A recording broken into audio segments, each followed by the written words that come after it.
Sono Nicola Legoni, presidente di Legoni SpA Società Benefit. Noi collaboriamo da tantissimi anni col Banco Alimentare, che ci aiuta sia a dare un messaggio di solidarietà e di sostenibilità, dando un significato a questa parola molto diffusa, ma che ha sempre bisogno di avere una concretezza. Allora, quando noi sappiamo che restituiamo quello che prendiamo dal territorio, prendiamo dalla forza lavoro, prendiamo da tutto quello che ci permette in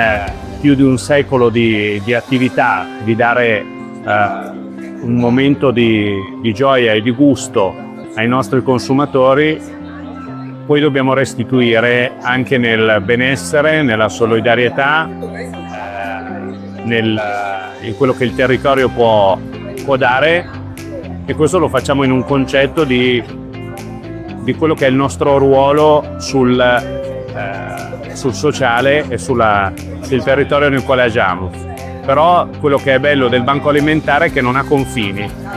Il fatto che sia una realtà che possiamo vedere come locale quando siamo qua a Verona oggi, quindi che rappresenta il Veneto così, ma sappiamo che non ha confini perché nasce negli Stati Uniti, viene diffusa su tutto il territorio europeo e ha una grande importanza in tutte le attività, dalle piccole, dal piccolo pacco, dalla mamma che assieme al bambino va a dare un omaggio e insegna qualcosa alle giovani generazioni di quello che è la solidarietà, alle grandi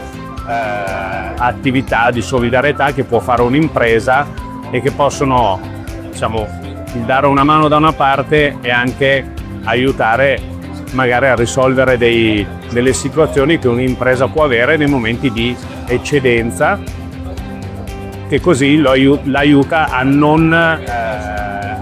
perdere questa eccedenza ed a utilizzarla per fare del business.